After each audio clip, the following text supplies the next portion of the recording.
congratulations isiniin jedha obboleeyyan tiyyaa warri aidiin keessan na bira gahee nam sadii baga dasisin jedhee baga gammadan isin jechuu barbaada. Aidiin keessan namni na bira jiru maqaan keessan Habtaamuu Bulchaa baga dasi jedhee aidiin kee na bira gahee jira. Isa dabalataati Hameessoo Muhammad aidiin kee nu bira gahee jira baga dasi jedhee hojii gaarii isiniif jedha. Ashannaa fi Geetaachoo aidiin kee nu bira jira. Baga dasi jedhee hojii gaarii isiniif haa ta'u. Dabalataan immoo haasaki hamma dhumaatitti caqabadha. Dabalata irratti waan jechuu barbaadu viidiyoo hedduun baafnu nuti akkuma haasaa keenya ni guunna waadaa keenya waan hin dandeenye ofitti hin fuunu waan dandeenyu immoo ni hojjenna jechuudha. Jalqaba irratti warroonni maamiltoonni keenya waliin turre ni beeytanii akkuma haasaa keenya ni guunna waadaa keenya warroonni nu kumattaniillee nu kumachuu hin dandeessanii komii keessan ni fudhanna. Maarree tajaajiloota kaargoo akkasumas waan kamuu gara biyyaa erguu barbaadan dubbisuu dandeessu.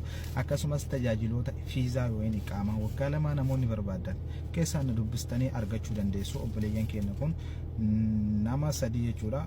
Viidiyoo maran hojjennu sadiin keessaa namni lama nama biyyarraa dhufe namni tokko namumas keessa jiru jechuudha. Nuti biyyarraa namoota dhufaniif hojii alaafinnatan fudhan.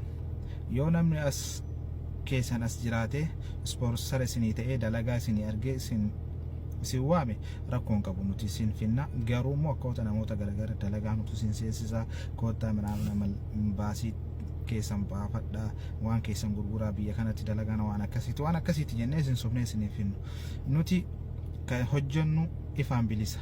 Nama qabu nama dalagaa asitti argachuu danda'u nama obboleessa wayin obboleettii wayin jaartii asii qabaatee dalagaa argachuu danda'u qofaa fi namoota akkasitti fiizaa hin dalayna. Asiin durallee immoo dalaynee fi fiizaa waggaa lama kenninee fi jirra jechuudha. Viidiyoo maraas irratti hin baafnu. Namoonni tajaajiloota kanniiniif tajaajiloota fiizaa tikeetti kaargoo waan kamuu irraan darbee namoonni taaskiyyuu hojjetan nu dubbisuu dandeessu.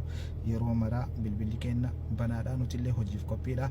Lakkoofsi kiyyaa duwwaa 58895 2211 akkuma haasaa kiyyaa ni guutaa waadaa kiyya.